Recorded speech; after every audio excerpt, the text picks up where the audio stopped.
Alors, bonjour à vous, chers choisis de Jésus. Pour reprendre la balle au bond de Kevin qui parlait de mon rire tout à l'heure, c'est que j'ai dit une méchante niaiserie à Monsieur Lachance et on s'était cela fait de rire parce que ça nous arrive parfois aussi d'avoir du plaisir et je vous la répéterai pas parce que je voudrais pas que les gens s'en souviennent et me la remettent sur le nez, mais disons que c'était une de mes capables. Écoutez, Monsieur Lachance, je regardais ce matin l'homélie du pape François à la maison de Sainte-Marthe. Et il y a quelque chose qui m'a beaucoup touché. Il parlait de la transmission de la foi. Et il mentionnait, puis je trouve ça intéressant, loin d'apprendre mécaniquement un livret aux diverses notions, être chrétien, c'est être fécond dans la transmission de la foi. Et là, j'arrête parce que dans toute votre œuvre, vous avez transmis la foi, vous avez enseigné des choses, vous avez partagé des choses. Et là, ce matin, on s'en est parlé avant le début du live, vous tenez à rendre hommage de manière particulière à un choisi qui vous a marqué, qui a marqué l'œuvre. Et je vous laisse nous en parler. Oui. Alors, il y a 2 jours, j'ai reçu un téléphone de Jacqueline, et Jacqueline, qui est l'épouse de Fernand. C'est le couple qui m'a accompagné, là, que je vais vous parler, pour me dire que Fernand était dans ses derniers moments. Et je les ai accompagnés dans la prière. Et une demi-heure plus tard, elle m'a rappelé pour me dire qu'il avait quitté ce monde. Alors, et c'est avec beaucoup d'émotion que j'ai appris cette nouvelle, parce que Jacqueline et Fernand ont été pour moi des témoins d'amour justement extraordinaires et de générosité. Dès mon premier voyage en France, ils étaient là pour m'accueillir. Et ils étaient, comme leur voiture était trop petite, ils s'étaient fait accompagner par leur ami Philippe, et ils ont toujours été là, continuellement, pour tous mes voyages. Nous avons dû passer plus que, quand j'additionnais le nombre de semaines, nous avons certainement passé plus d'1 an, l'équivalent d'1 an avec eux, au complet. Et ils étaient là, eux autres, tout simplement au service. Tout simplement. Ils étaient toujours là pour m'accompagner. Ils étaient là bien avant que j'arrive à l'aéroport. Et puis, prendre mes bagages, et puis partir. Et là, tout était... Et eux, avoir la voiture chargée, livre numéro 1, livre numéro 2, livre numéro 3, le grand-papa Léandre raconte, après ça, c'était le livre des jeunes, les pensées, les CD, les CD de chant et tout ça. Alors, la voiture était toujours remplie. Et ils ont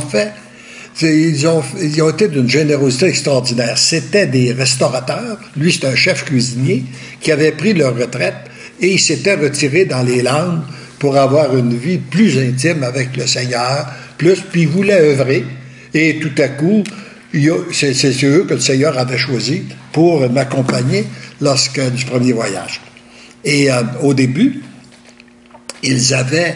la voiture était trop petite, comme je vous ai dit, et après quelques voyages, ils ont changé leur voiture, spécialement pour m'accompagner. Ils ont acheté une Volkswagen, 4 sièges, là, une grande voiture, dans laquelle ils enlèvent les 2 sièges. Plutôt qu'une minivan. Oh, oui. Okay. Ils enlèvent les 2 sièges en arrière, et puis là, ça donne de l'espace pour tout le bagage, puis les livres et tout ça. Puis ça nous donne 2 bons grands sièges pour voyager. Et ils ont dû faire pour moi à peu près... il avait évalué à 150 000 kilomètres. On a traversé la France sur tous ses angles. Et ça a été la Belgique, ça a été l'Allemagne, la Suisse, l'Autriche. Et puis même une fois, on est allé en Espagne. Alors, ils ont fait tous ces trajets. Et partir tôt le matin, se lever tôt le matin, puis là, eux, ils calculaient, bien là, il faut qu'on parte tout à l'heure pour arriver à telle heure. Et puis... parce qu'il faut penser qu'on peut avoir des inconvénients sur la route, des bouchons, comme disent nos amis français. Et là, et puis après ça, on arrive à un endroit. Parfois, la salle est bien montée, parfois, ça ne l'est pas. Alors, eux préparent la salle. pour arriver assez tôt, pour préparer la salle, monter les tables, sortir tous les boîtes de livres, et puis être là, s'assurer que j'ai de l'eau pour le moment où je parle, que je puisse faire écouter un CD de chant. Bon, il était toujours au service. Et puis, après ça, ben, il vendait les livres. Et à la toute fin, ben là, il faut ramasser tout ça, remettre ça dans les cartons, comme disent nos amis français. Et puis, remettre dans le véhicule. Et combien de fois que j'ai eu connaissance, après que tout le véhicule était rechargé, il arrive une petite dame, puis elle dit « Oh, j'aurais tellement aimé le volume. Je repense à ça, puis je regrette, j'aimerais bien avoir le volume numéro 2. Pourriez-vous me le trouver? » Le cauchemar une fois que le véhicule est prêt. Alors, ils ont été d'une générosité, et avec leur véhicule, il s'est passé quelque chose de particulier aussi que le Seigneur a protégé. Parce que, au moment donné, il est arrivé, il a annoncé, il y a eu une grosse tempête dans l'Espagne, dans laquelle une partie de l'Espagne, d'ailleurs, une partie des forêts, des landes ont été, j'ai vu, il y avait des endroits là, qui avaient peut-être, les 3/4 des arbres étaient tombés, avaient été arrachés. Alors, lorsqu'il annonçait cette tempête-là, il y avait l'habitude de laisser le véhicule dans un petit garage, en dehors de la maison, là. Et puis, Fernand dit à Jacqueline, laisse donc pas le véhicule dans le garage ce soir. Mets-le pas dans le garage. Puis elle dit, quand on mettait pas le véhicule dans le garage, il était en avant de la porte. Il dit, mets-les pas en avant de la porte, mets-les à côté de la maison. Alors, c'est qu'est-ce qu'elle a fait? Et le lendemain matin, le garage était parti par le vent, il n'était plus là, et il y avait tombé un arbre immense en avant de la porte, là où normalement avait le véhicule. Et le véhicule était à côté, il n'y avait pas eu aucune égratignure. Wow. Ça a été un beau signe du Seigneur. Et je les ai vus aussi, d'une part, se transformer. Plus on avançait, plus, je dirais, Fernand et Jacqueline ont été d'un dévouement, puis en même temps, j'ai vu le Seigneur les transformer pour en faire des véritables êtres d'amour.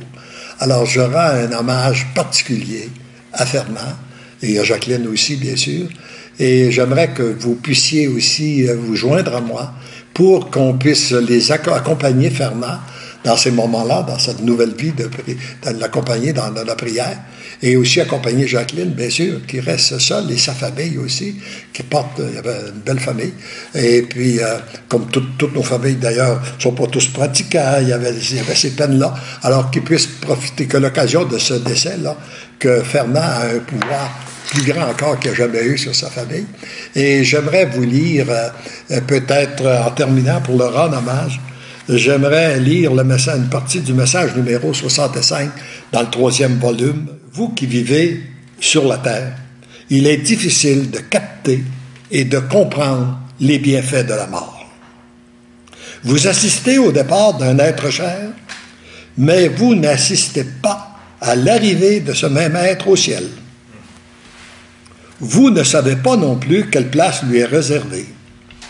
S'il vous était possible de ne voir qu'une parcelle de ce qui se vit lorsqu'une personne entre au ciel, vous en seriez émerveillé, ébloui. À partir de ce moment, vous n'auriez qu'un seul et unique désir, pouvoir être accueilli un jour au paradis. Alors votre vie ne serait vécue qu'en fonction de ce jour. Vos pensées, vos paroles, vos actions seraient en fonction de ce jour, afin d'être admis dans ce paradis et jouir d'un bonheur de plus en plus grand. Pour entrer dans ce bonheur éternel, il faut quitter cette terre. C'est qu'est-ce que Fernand vient de faire. Ce départ est donc une très belle chose pour un chrétien ou une chrétienne qui se prépare saintement à la nouvelle vie qui l'attend. C'est donc avec joie, en pensant à l'accueil que Fernand a au paradis, que nous devons vivre son départ. Amen. Amen. Amen. Ça, c'est le message 65 de votre 2e volume. 3e volume. 3e volume. Oui. Alors, Alors, rendons grâce à Dieu. Et puis, je pense que... mais c'est ça, la vie. Hein? C'est la récompense après. Oui. Hein? Je vous sens très ému, M. Lachance. Je vais reprendre la balle au bon parce que c'est très émouvant ce que vous dites. Mais là, je ne vais pas vous laisser toute seule avec le ballon parce que sinon, ils vont penser que je suis un mauvais joueur d'équipe. Écoutez, dans le fond, ce que vous me dites, puis ce que j'en comprends, c'est que ces gens-là, et quand on a voyagé un peu, puis qu'on connaît l'importance de la logistique d'un voyage, on part en avion, on arrive quelque part, et un des principaux stress ou une des principales fatigues en sortant d'un avion, c'est de trouver son transport pour s'en aller du point A au point B. C'est fatigant. Mais moi, je n'ai pas eu ça. Ben non, mais le voyage était toujours là. Ben là, ce que vous Jacqueline dites, et Fernand étaient toujours là. C'était une grâce. Ils ont été des anges sur ma route extraordinaire. Ça a été vos spécialistes de la logistique, là. Et c'est ça. Et puis, je n'avais pas à me préoccuper où était l'endroit. Et puis, à part de ça, il ne faut pas oublier qu'on arrive là, aujourd'hui, on a le GPS, mais on a eu le GPS les dernières années, on ne l'avait pas. Il faut regarder sur les routes. Et puis, tu arrives dans un endroit, dans une ville que tu... Naturellement, on ne peut pas connaître toutes les villes par cœur. Il faut trouver l'endroit où ça a lieu dans la ville, etc. Tu sais, là. Enfin, c'était... À chaque fois, c'était... Je me rappelle d'ailleurs qu'une fois, là, au début, nous étions les deux véhicules qui se suivaient. C'était à Toulon, je pense qu'on était. Et puis, on n'était pas capable de trouver l'endroit. Alors, et là, on a des deux voitures. On a prié, puis on a dit, ben les anges, occupez-vous de nous. Là. Alors, on n'est pas capable de trouver l'endroit. Le GPS du ciel. C'est le GPS, ouais. Et la voiture qui était en avant, ils sont informés à un homme. Et puis, pourriez-vous nous dire où est la... Ah, oui. Mais c'est tellement compliqué de vous l'expliquer, là. Vous pourrez pas vous y rendre. Suivez-moi. On va vous aider. Il est parti avec son automobile, et puis un type complètement étranger. Wow. Et puis, il a fait je ne sais pas combien de kilomètres pour nous conduire exactement là où on voulait aller. Hey, c'est quelque chose. Combien de fois qu'on a été témoins comme ça de l'agir de Dieu? En aéroport aussi, je pense qu'il y a eu des choses. Dans les aéroports, aussi, des cadeaux comme ça. La première fois qu'on avait... parce que transporter le cargo, ça c'était un autre. Parce que les livres, au départ, je voulais qu'on prenne les livres de France qui sont déjà là, mais il fallait s'occuper pour les avoir partout. Ça devenait compliqué. Ouais. Des fois, il y a un problème de transport. Idéalement, c'était de les avoir avec nous. En partant. Ouais. Fait qu'on a, la première fois qu'on a le transport, et puis là, on est arrivé tôt le matin. Et puis, de toute façon, on a travaillé toute la journée pour être capable de dédouaner ces livres-là. C'était impossible. Il y avait de temps en temps, il fallait aller à la police de l'air, il fallait ci, il fallait ça, etc., etc., un transitaire, et puis bon. Alors, et là, on était rendu à 4-5 heures de l'après-midi, et puis on n'était pas avancé. J'ai dit, je pense que j'avais demandé au Saint-Georges, j'ai dit, je pense que j'ai une prière que je n'ai pas faite, là, je vais demander. J'ai oublié de dire à maman Marie, passe donc en aval, là, puis règle ça. Là, on est parti, toc, et puis ça fermait à 6 heures. À 6 heures moins 5, on sortait le cargo pour partir. Alors, on a été témoins comme ça de choses merveilleuses, de façon que le Seigneur nous a guidés tout le temps. On a été protégés aussi, pas d'accident d'aucune façon avec Jacqueline et Fernand. Votre souvenir favori avec Fernand, ça a été quoi? Parce que là, vous nous parlez de choses fantastiques, puis simplement le dédouanement, l'administration, la paperasserie, tout ça, la logistique. Mais y a-t-il un moment marquant dont vous vous souvenez avec vivacité dans votre cœur, là? Quelque chose qui vous a frappé là, pendant un trajet, un repas, quelque chose qui s'est passé qui vous a frappé d'une manière particulière? Je m'excuse d'être un peu voyeur, mais vous me donnez l'appétit parce que ça semble être des gens tout à fait fantastiques. Donc, pendant qu'on lui rend hommage. C'est sa transformation, en réalité. C'est sa transformation. Oui. Et je pense que le moment le plus beau que j'ai vécu, parce que c'était un couple très engagé dans la foi, qui avait été influencé par beaucoup avec les traditionnalistes. OK. Et on avait tendance, comme tous ces gens-là, à critiquer ce qui est moderne. Alors, moi, j'ai oublié ça. J'ai dit, ils sont tellement généreux. Et tout à coup, dans le véhicule, Fernand a passé une critique.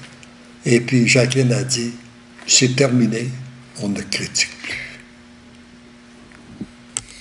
Et après, j'ai plus entendu de critiques. Hein? Alors ça, je pense que et j'ai senti que Fernand était devenu doux, plein d'amour, toujours serviable. En tout cas, c'est difficile à décrire, mais... Donc, Fernand, c'était quelqu'un qui était entier, c'est oui, quelqu'un qui oui, était très entier, puis qui disait exactement ce qu'il pense, puis etc. Voilà. Il montait aux barricades quand c'était le temps. C'est ça. Bon, oui. Okay. Oui.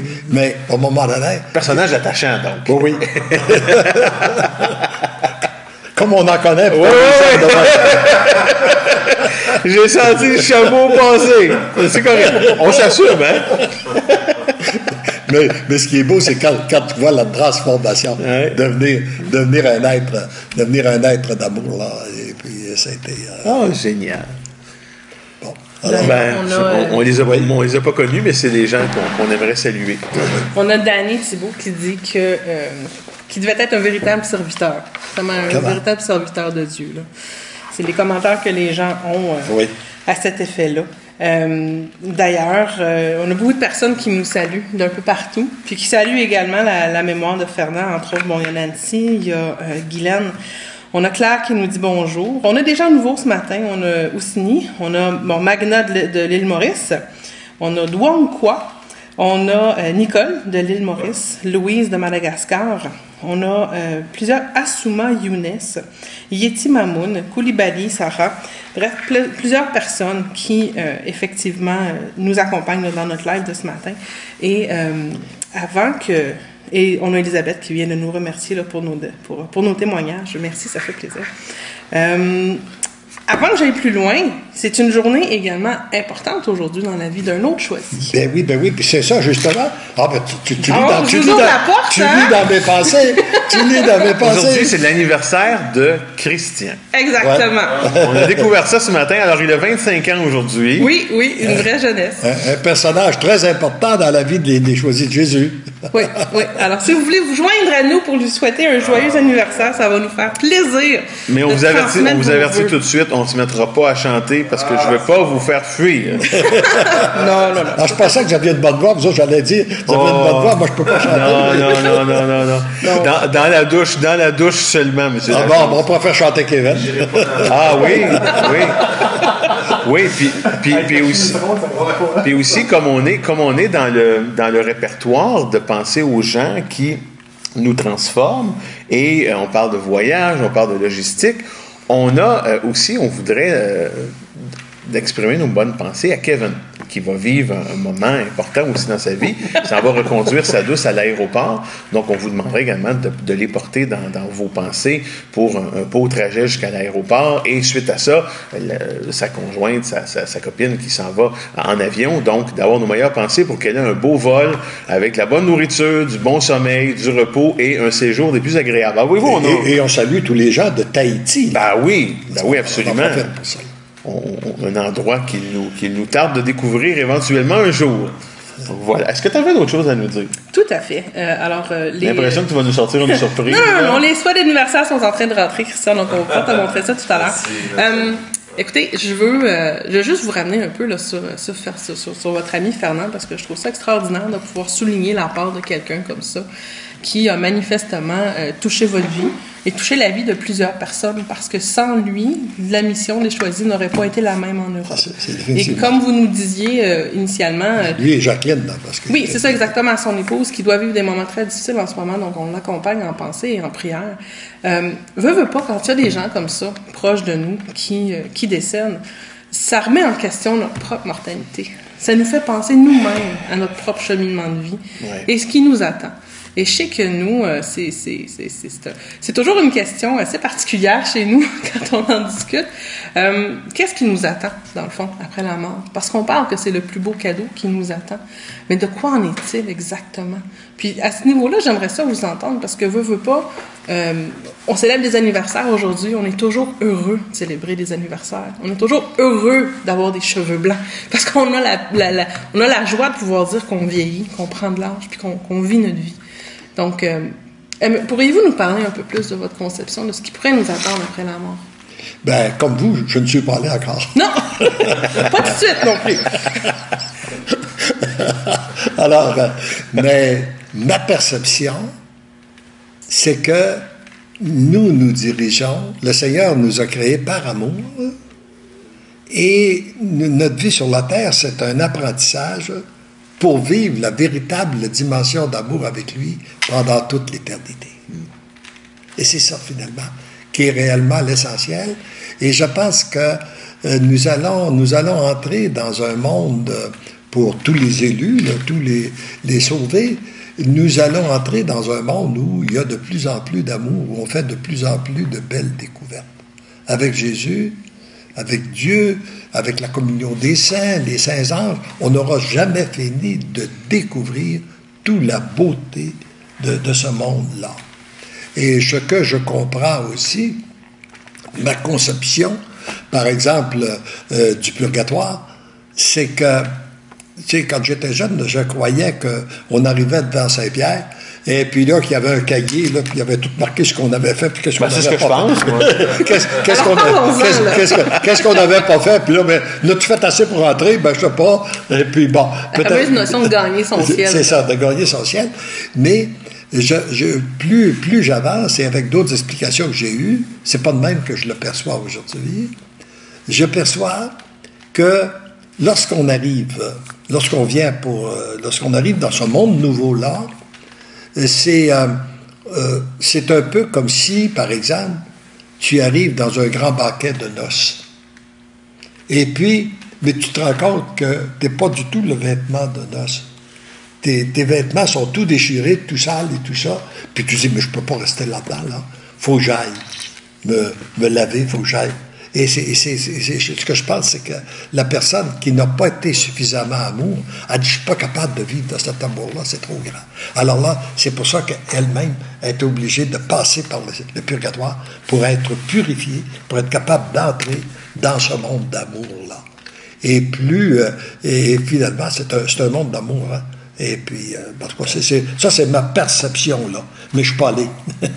Non, on n'a pas fait de visite, là, non plus. Et puis comme me disait un ami que j'ai accompagné dans la mort, et puis qui avait donné tous ses oui puis, au Seigneur, puis qui voyait venir les jours, et puis qui m'a dit à plusieurs reprises, il y a un seul mot pour décrire ce que je vis, c'est jubilation. Parce que ce qu'il ressentait à l'intérieur de lui. Puis, quand il arrive, ben, il dit, la seule petite chose que j'ai parfois, là, qui me monte dans l'esprit, puis que je me dis, comment ça va se passer? Parce que je n'ai pas d'expérience dans la mort. Je n'ai pas vécu cette expérience-là encore. Alors, je pense que c'est une nouvelle expérience qu'on vit. Mais alors, moi, c'est ma perception. Et je pense que plus on avance, plus il est important de prendre du temps pour se préparer. Hein? Comme j'aime dire, lorsque je pars, par exemple, pour aller à l'Eucharistie, c'est que j'aime dire aux gens, ben moi, je vais préparer mon avenir. Parce que mon avenir, finalement, à l'âge que j'ai là, c'est bien sûr qu'elle n'est pas sur la terre. Le véritable avenir, si je pense à moyen puis long terme, parce que j'ai appris à planifier à moyen puis long terme, à moyen puis long terme, c'est dans l'au-delà. Alors donc, quand je prends du temps à l'Église, quand je prends du temps pour l'intimité avec le Seigneur, pour recevoir les sacrements, je vais préparer mon avenir. Vous préparez votre voyage. Préparer le grand voyage. On prépare ça. Je trouve ça super intéressant comme conception du paradis. Parce qu'effectivement, plusieurs personnes ont différentes conceptions. Puis, juste le fait d'en parler avec les enfants aussi, on dirait que ça les rassure de savoir, bon, mais regarde, c'est correct, il y a quelque chose qui va m'attendre, puis bon, etc. Puis, je serais curieuse d'entendre quelle est la conception des gens. Quelle est votre conception du paradis? Ben moi, je suis déçu parce que je m'attendais pour voir Saint-Pierre. J'aurais voulu jaser avec lui. C'est peut-être lui le traiteur, chérie. Parce que vous savez, moi, j'étais un placoteux, donc j'ai comme l'impression qu'en arrivant là, je vais en avoir gros à dire. Mais bon, ils ne voudront peut-être pas me laisser parler non plus. Mais selon vous, donc, pour préparer son avenir, vous, c'est les sacrements, c'est l'Eucharistie. Est-ce qu'il y a autre chose, selon vous, pour préparer? Oui. En fait, c'est de devenir des êtres d'amour, de pratiquer l'amour autour de nous. Mm-hmm. C'est ça, pour moi, qui prépare. Pour moi, la vraie préparation, C'est ça, là. Hein? Et puis, ça, ce sont des moyens pour nous aider à devenir des êtres d'amour. OK. C'est important, là, ce que vous venez de dire là. Pratiquer. Devenir des êtres d'amour. C'est ça, être là Et pour là, son je vois qu'on est rendu, ça a passé encore une fois très vite, on est rendu à la conclusion. Oui. Donc, je vais vous laisser la faire, M. Lachance. Ça a été fort agréable. Ça a pris une tournure tout à fait inattendue. Ouais. Puis on est très content d'avoir après découvert davantage qui était Fernand, puis d'avoir pu souligner sa mémoire ainsi, puis de la préserver pour que tous et chacun puissent l'écouter là, de nouveau. Là. Et merci pour de nous accompagner dans les prières, puis d'accompagner Jacqueline et Fernand, puis leur famille, dans des moments. Et il y a toujours des grâces particulières. Comme je le disais, il y a toujours des grâces très particulières dans ces moments-là, qui se répandent autour de nous. Alors, c'est qu'est-ce qu'on va demander. Et puis, on demande finalement aussi, vu qu'on a parlé de ce... Parce que moi, je n'ai pas rencontré personne qui a échappé à la mort. Je n'ai pas rencontré encore, mais il y a eu le Christ qui est ressuscité, là, et puis il y a Maman Marie qui a monté au ciel sans passer. Mais de façon générale, on voit bien qu'on passe, que chacun de nous. Alors, on sait pas quand. Alors, j'aimerais demander une grâce particulière pour tous les gens qui nous écoutent, tous les choisis de Jésus, afin qu'ils puissent réellement se préparer à ce grand jour. Et ce que je découvre, moi, personnellement, et qu'ils puissent faire la même découverte que je fais, que je refais continuellement, que nous refaisons, c'est que, en même temps qu'on se prépare pour vivre des beaux jours après notre mort, notre vie est toujours de plus en plus agréable. Et plus on pratique cette dimension d'amour, plus on peut en donner, et plus on en donne, plus on en reçoit. Alors, c'est ce que je demande au Seigneur pour tous les choisis de Jésus, qu'ils puissent faire cette belle et grande découverte qu'est l'amour. Et on vous dit, parce que l'amour vous aime, vous devenez l'amour. Bonne semaine tout le monde.